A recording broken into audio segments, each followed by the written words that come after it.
Hello, Jessica Owen, and welcome to Sanity Sexy Success podcast number one. Thank you for having me. Oh, I wouldn't have it any other way. It would have to be Jess for Sanity Check, let me tell you. So, listen, I know that your time is limited because you've got so much going on, and I really do appreciate you coming, sharing your knowledge, your wisdom, with our amazing audience. And I'm hoping that you can inspire them like you've inspired me to take my health a little bit more seriously. And that's the reason why I really wanted you to be on tonight for the Sanity Check. So welcome and congratulations on sobriety. How many days has it been? When you told me 624 days, I was like, oh my God, that is some consistency right there. I thought that I could never stick to anything, but I've just proved myself wrong with that. And you know what? I don't even count the days anymore. They don't, when someone asks me, I always have to go to the app and check. At first, it was a big thing, like the first 100, the first 500, but now it's just like normal to me. Like I don't even count the days anymore. Just part of your lifestyle now, then I take it. Can't imagine it being any other way now. Wow. Wow. So I have got lots of questions. I mean, I could try and like pluck, I'm trying to pluck as much out of you as I possibly can tonight. For I know, I mean, because I'm living with it at the moment with Lee. Like Lee's on a sober journey. I mean, he's 7 months into his sober journey at the moment.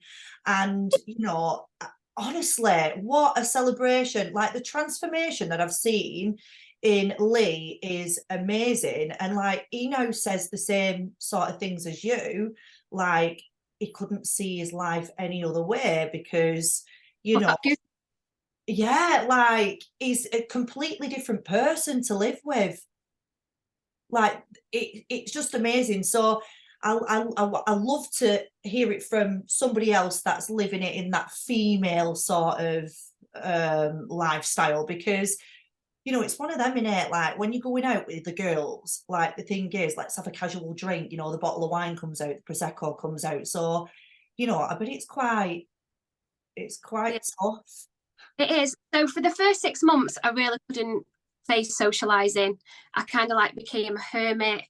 I homed into my hot chocolates and had my little ritual of having a nice glass and lent into the non-alcoholic drinks, but they're not really my thing actually anymore. When I go out, I tend to have like a soda and lime in a gin glass. Yeah. Um, Oh yeah, I didn't socialize for the first 6 months, but then I kind of like knew that I needed to throw myself into it because I was becoming a bit of a hermit, and I'm quite a fun person and outgoing, and I do like to go out and have fun.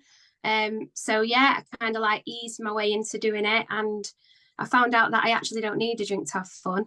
And I really enjoy my nights. And at first, I feel a little bit triggered, and it's like when someone brings a desperado to the table, I'm like, oh, because I love desperados, love them. And I found non-alcohol desperados in Amsterdam when we were there, but I've not found them since we've been back. So yeah, but for the first couple of hours, it's a bit like sketchy. But then when everyone starts to get a bit loose and they look a bit like, whoa, where's the way? I'm like, no, I'm glad I've not drank now. Yeah, hangover. Yeah. Not going to do anything stupid. I'm not going to wake up in the morning going, what did I do last night? The beer fear creeps in. You don't have any of that, Jess. It's a game. No, none of that. Because I think I would black out when I'd had a drink. So, and it's scary waking up not knowing how you got home, who you'd been with, having to check your ring doorbell for what time you got in. Not good. Did I say anything? Was I rude to the taxi driver on the way in? Like, what happened? No. Did he upset any of my friends? Did I say anything out of line? Listen, there'll be loads of listeners that are like, yeah, I can relate. Like, yeah, the beer fear, it's definitely a thing. So here's the thing, I want to ask you just some dead random off the wall questions before we really get into the sober sesh to fresh nitty gritty. So here's a question for you. If you was to write a book tomorrow, what would you write it about, Jess? Well, I definitely think I would write it about my life story because I think it would be a bestseller because I've lived a very varied, wild life with lots of ups and downs and everything in between. A lot of trauma thrown in there, addiction, domestic violence, moving of schools numerous times, like not your average childhood, brought up by your nana. And then obviously more recent times, I've been through a lot of trauma with my own family, with my eldest son. So yeah, probably just my life story, my autobiography, and it'd be a bestseller because it'd be a very interesting read. I would want to read it, that's for sure. I mean, I know you as a person, and I know some of the traumatic life experiences that you've gone on. And here's a question that I really want to ask.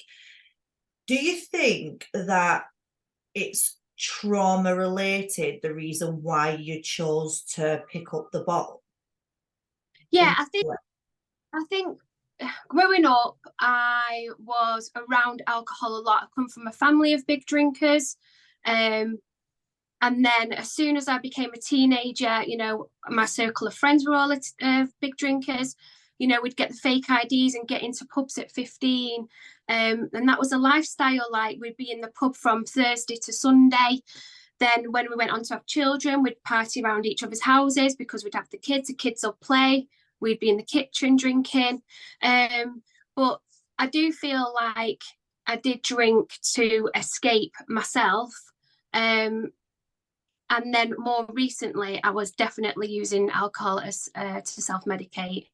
And we all know that that doesn't work. It just makes things 10 times worse.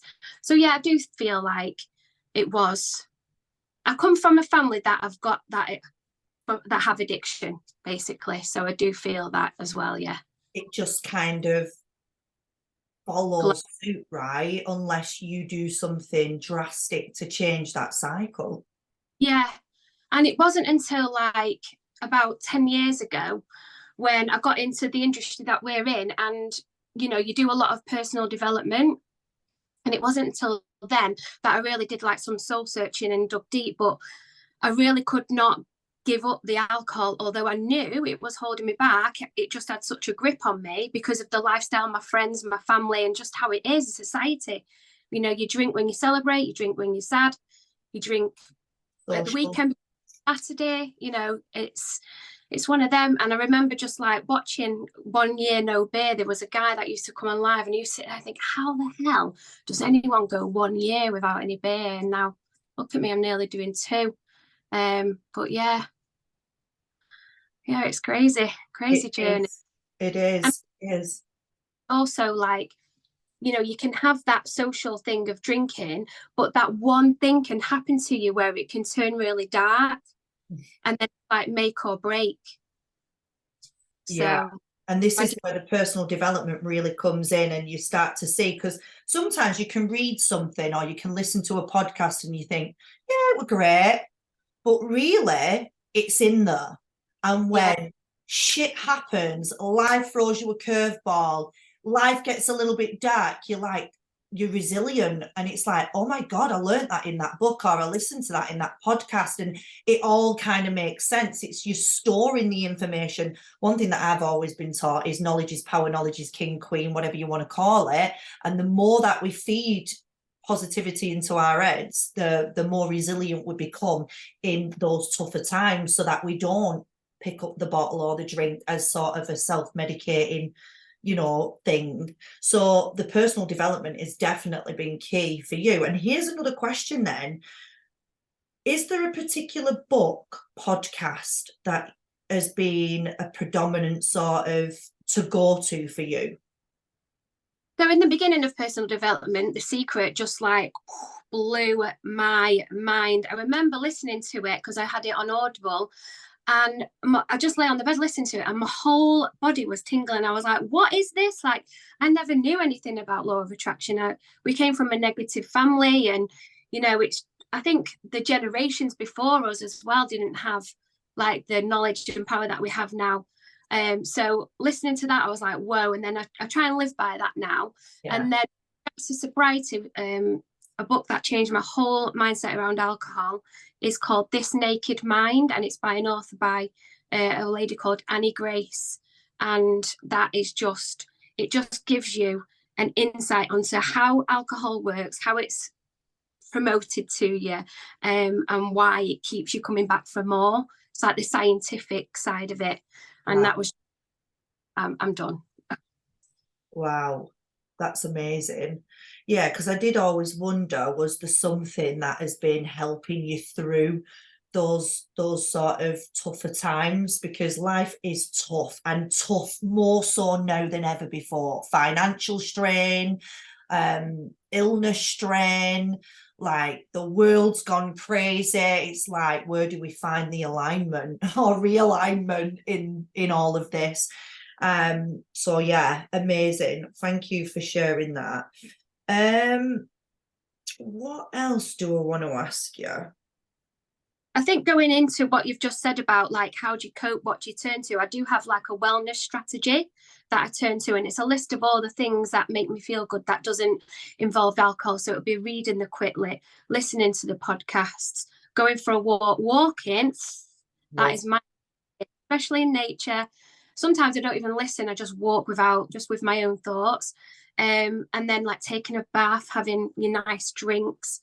And then just recently I've added the gym onto it as well, and like eating whole foods. I've cut processed foods out now as well.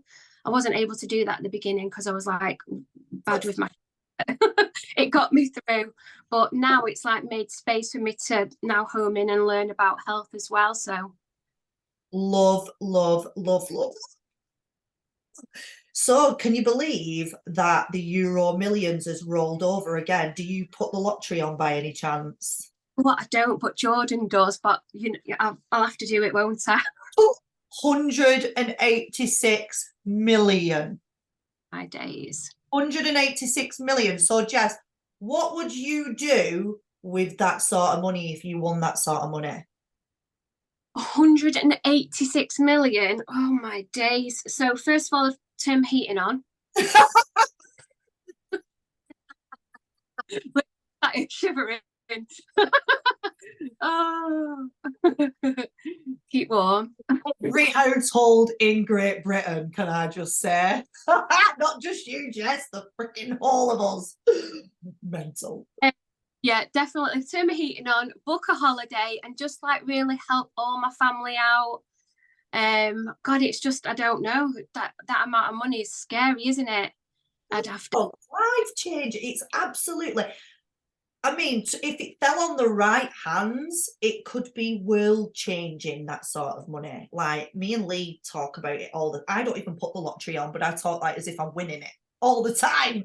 And Lee was like, do you know what? Like I would literally buy rundown houses and I would put people in them that are struggling, and I'd say I'd pay the rent for 12 months and help people get on their feet so that they can put the money into savings so they can buy their own house eventually in 12 months' time. I was like, that is the cutest thing I've ever heard.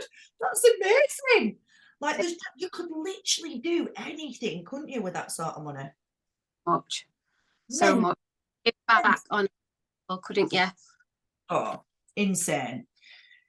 So we're going to go a little bit personal now, Jess. You know, with any podcast, we do like to go and dig a little deeper, you know, into Jess's world. So I want to ask you, what do most people misunderstand about you? Would you say? Oh God, that's a really good question. I've never thought that deep about that. What do they misunderstand about me? I think people think I'm more confident than I am. I'm quite introverted. I'm quite quiet, actually. I like to just be on my own with my own thoughts as well. So I think people, think I'm much more outgoing than I am. Yeah. Sometimes, like with my confidence, I fake it kind of like till I make it, till I become it. But I do like to be on my own, and I'm quite a quiet person as well.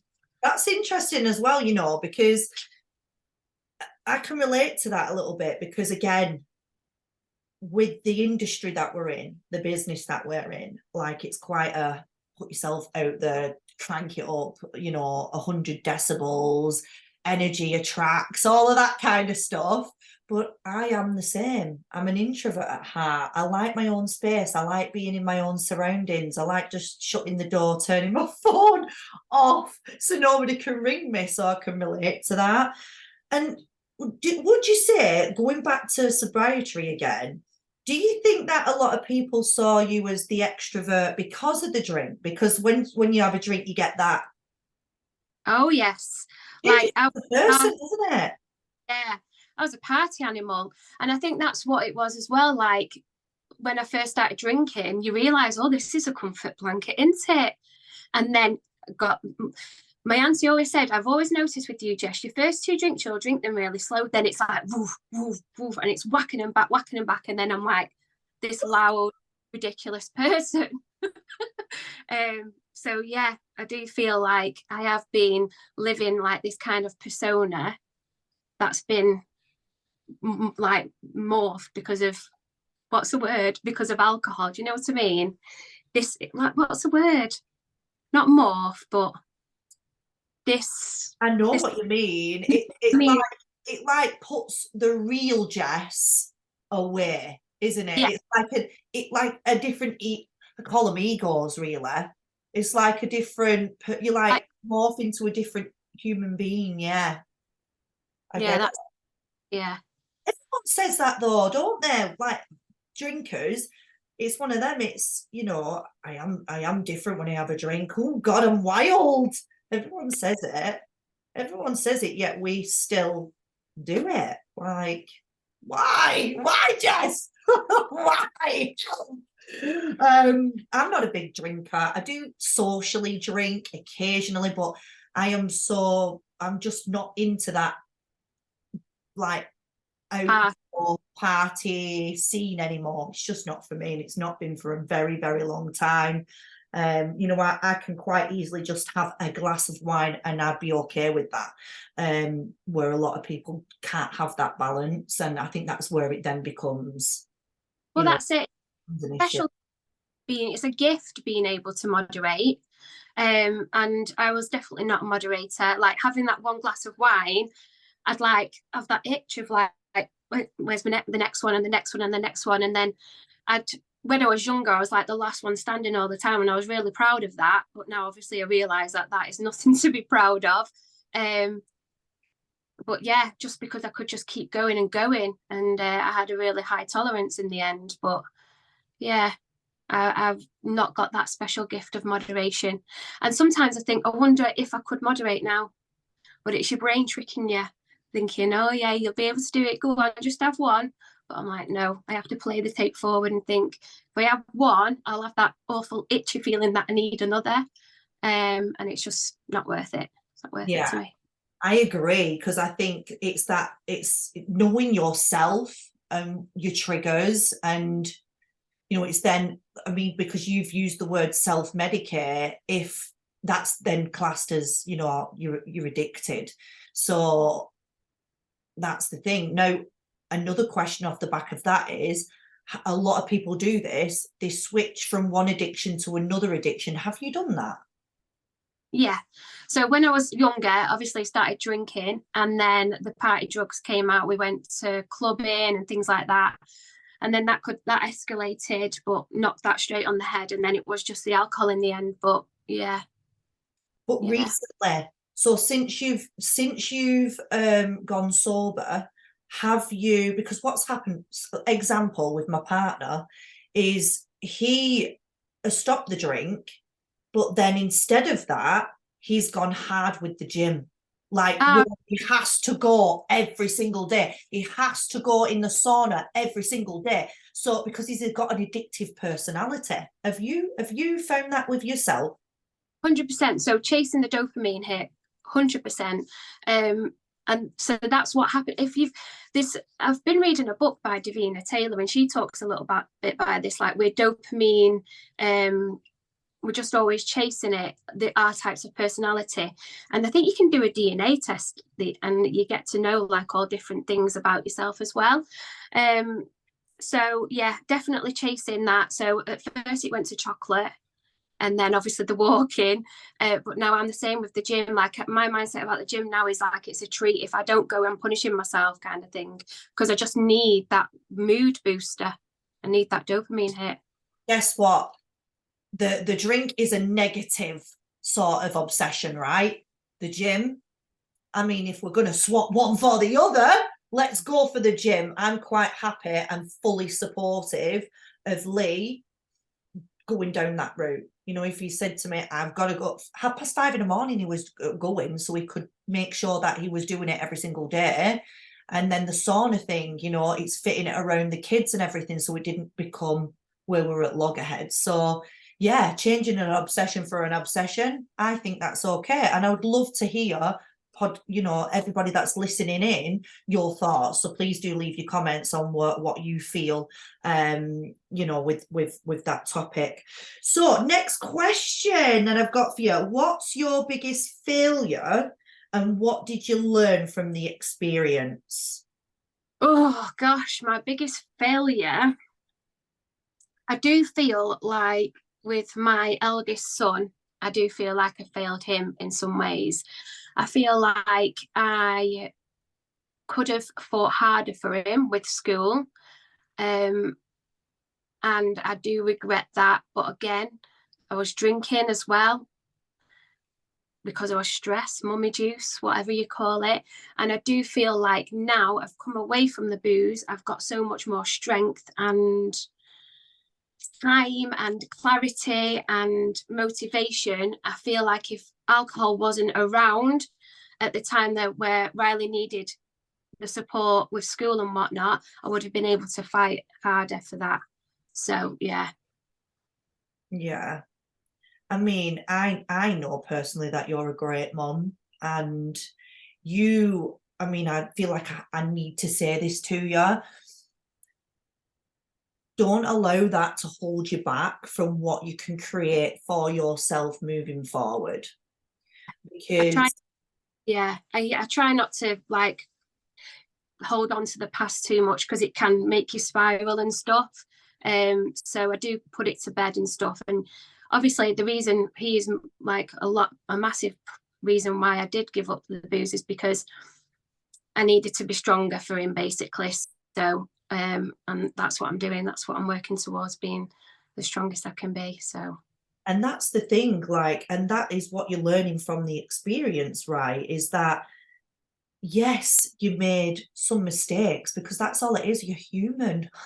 As a human, we make mistakes, but it's then what you do with those mistakes. Do you let it then control you as a person, or do you strive to be more? And you've done strive to be more, and that's something to be so proud of, Jess. So freaking proud of. You know, and you've got to celebrate that. Yeah. And just have compassion for the past self, because I did the best with what I could, with what I knew then. And, you know, you just got to move past it and look forward and just be the best you can be. I agree. That's amazing. Because I know that there's going to be a lot of mums, especially out there, that do have that mummy guilt, you know, that do have those feelings of, have I done enough? Am I doing enough? Did I give my children the best childhood? Reality is, like you just said, you can only do with what you can do in those moments, in where you are at. And the best is what you did in those moments, for sure. So what insult have you received that you're proud of? It's me chuckle. I written it and I thought, I don't know, but you know, let's just roll with it. Let's just see, because I know that you have a social presence online, right? And I know that you've probably got a lot of stick, like I've done, over, you know, your career in what you do online. But yeah, I'd love to know, what insults have you received that you're actually proud of? Like, yeah, that's me. Love that. Cheers. Gosh, I don't even know. I don't get a lot of hate, really. At the moment, it means I need to up my level. I had a bit of it to do with, I run a sober group. I inherited a sober group actually. And a little bit more about that on the back foot of the sober group. Okay, so I did start my own sober group called SESH to Fresh. It's a very small group. However, a friend of mine was running another sober group, but she decided that the sober life wasn't for her. So as my 1 year soberversary, she said, I want to give you this group because I think you'd be a great support to the women. So it's called Glow Sober. And since I've inherited that, I haven't done a lot with it. The only thing I've been doing is posting my sober content in there. And I got a comment yesterday off a lady that says, this group isn't what it used to be. It's become more of just your page and your selfies. So I was just like, oh God, I'm sorry my face offends you. Like I'm just posting my sober content. She's like, yes, but it used to be much more supportive. And I'm like, I've had a lot going on. I'm trying to build my confidence to be able to support 2K women. You know, I haven't grown with this group. I was given it, and it's a big responsibility. And so she was a bit apologetic then. She's like, I'm sorry, it must be hard. So I was like, yeah, so that's probably that. I did feel a bit like, oof, with that. You're just grabbing all the opportunity at the end of the day. Like, you're not going to say no to be given, like, you know, a group that you can potentially support in the future. 100%. But yeah, great insult. Your face offends, Jess. Your face offends. Well, it doesn't offend me, love. But here's the thing. What's the best compliment then? What have you been told recently where you're like, oh, that pulled on the heartstrings? Honestly, so there's a lady who I actually met in person. So basically, she was part of the Glow Sober group. She reached out to me and asked me just like for my advice and information. And, you know, she's managed to take a step back from alcohol. And she's like, please, I want to meet you. And I was like, you know, you shouldn't meet your idols because they let you down. She's like, no. So we met up and yeah, she's just like, you just do not understand how grateful I am to you. And then another lady saw me out on Saturday. She's like, I follow you. I was like, do you? She was like, yeah, you've helped my sister. And I'm like, oh God. And it's just like being able to help people without even knowing as well. Crazy. Oh, I love that. And you know what? It's that you need to hold on to, that you sharing that content every day, that you talking about day 1 to day 624 and beyond, that you are inspiring somebody else to change their life. Because honestly, changing your life from SESH to Fresh is not an easy order. It's tough, right? Like, yeah, there's people that say, I don't know how you do it, but you're inspiring them to even think about maybe not drinking as much, say for example, taking smaller steps towards living a healthier lifestyle. Like, that's what you're doing with the content that you're putting out there. Like, that is amazing. There's a saying, and when I heard it, I was like, wow. And it's, I recover out loud to help those who suffer in silence. And I was just like, mind blown, mic drop. Goosebumps. Unreal. Whoosh, love it. So finally, last hurdle, Jess, last hurdle, because I know that before we came on here, you was like shivering in your boots. And, you know, I bet you were like, gosh, why is she not giving me the questions? But honestly, this is just us having a conversation that hopefully is going to reach out to a wide audience that you're going to be able to help. You know, there's going to be lots of women that are thinking about walking on this journey, and this podcast is just going to be the eye opener to what it's actually like. So we are going to talk about and get down to the huge lifestyle change, because it is a huge lifestyle change. SESH to Fresh. Again, huge congratulations on 18 months sober. And this is why I know that now's the time that you want to be sharing it, because you're not just a few months in. You are a year and beyond in, which is, you know, you're not going back from that. It's just not happening. It's just not happening. So what's the one thing your new lifestyle change has done that you didn't expect? So it's given me clarity, and I didn't think that I blamed alcohol for a lot of my toxic traits, but removing alcohol made me realize that no, they are just my toxic traits, like my unorganization, my scatterbrain. Like I feel like I am probably got a little bit of ADHD, not confirmed self diagnosis there, because I get overwhelmed paralysis as well. So yeah, that was an unexpected thing. Well, Jess, when you start to realize that actually it's not the alcohol that's making you that way, that actually you are that way, but you're clear here, then you can start working on it. Yeah, that's it.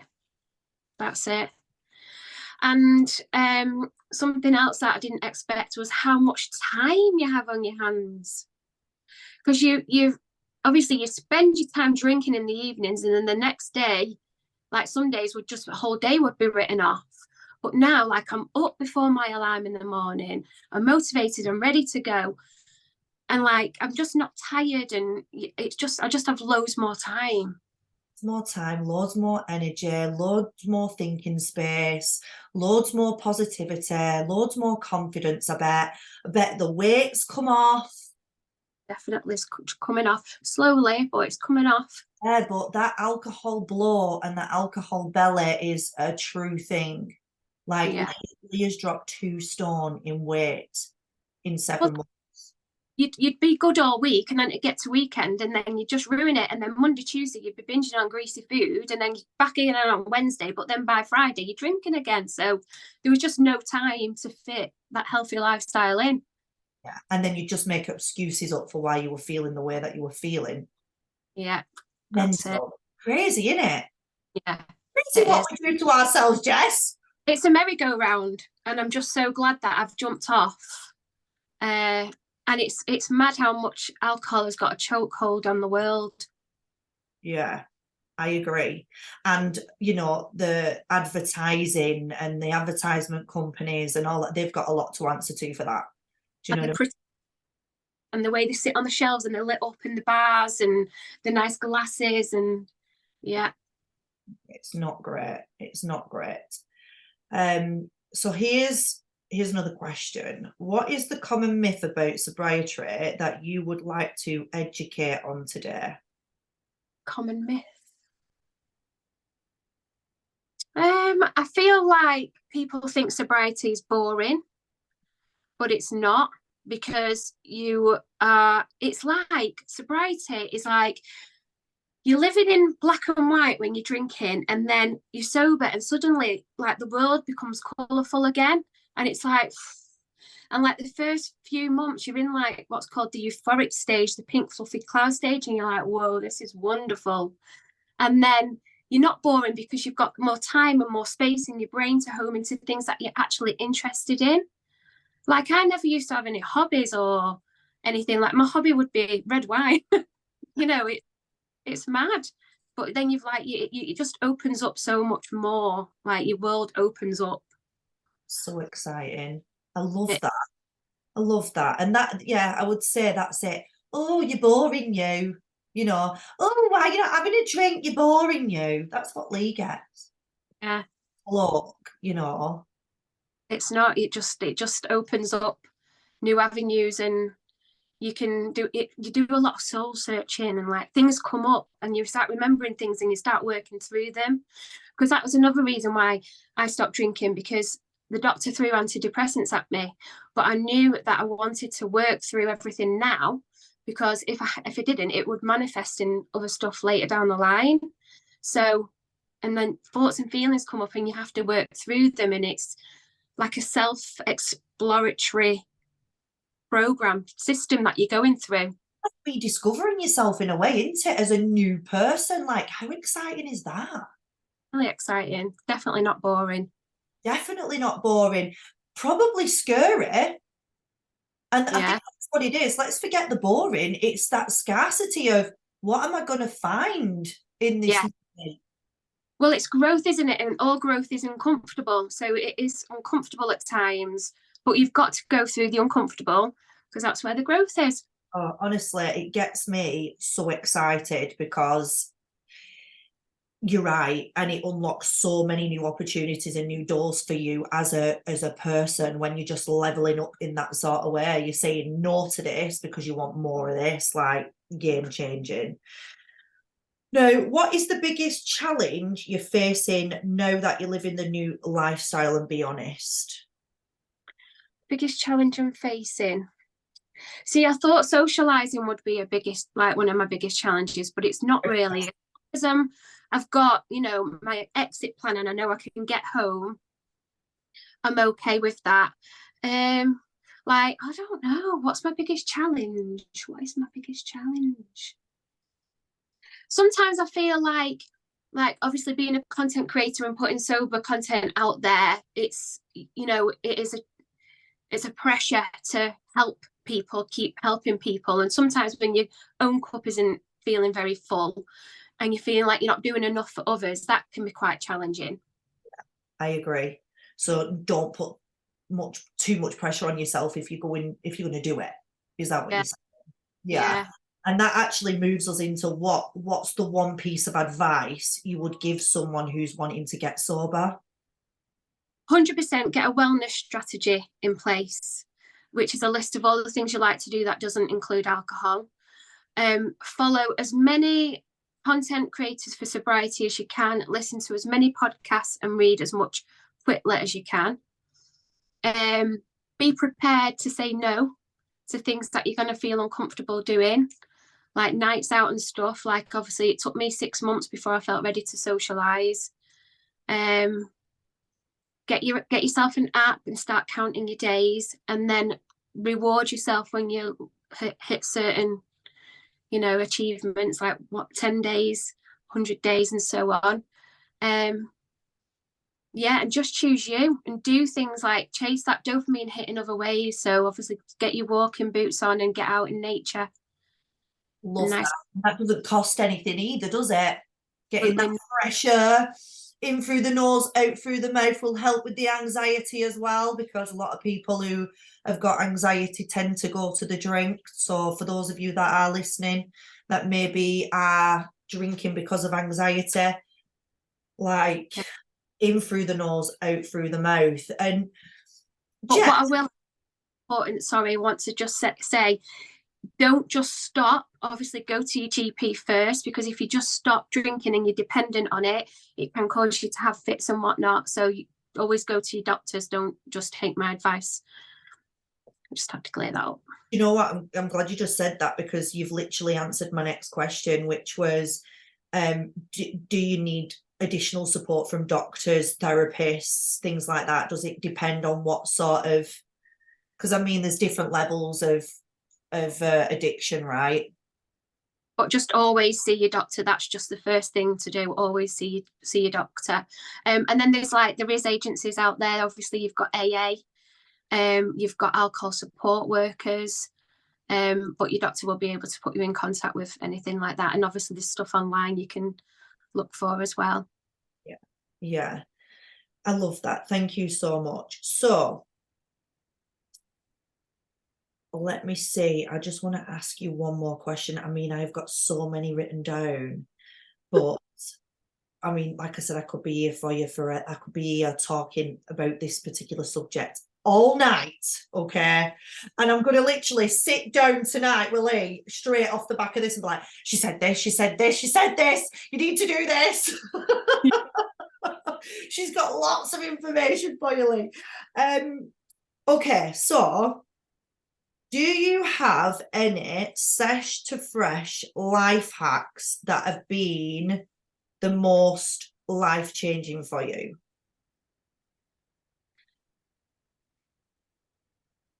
Any little hacks that have just I would say having like a posh mug. Ooh. And like ritual of a really nice drink in the evening, because that is obviously, it's habitual. You go in, you pour your glass of wine, you put the TV on. So it's just like breaking that habit. So in your first week or so, you've got to like kind of not do that. Maybe just go straight to bed, watch a bit of telly in bed. Don't sit on that sofa in the same place of where you drink your wine or whatever you're drinking.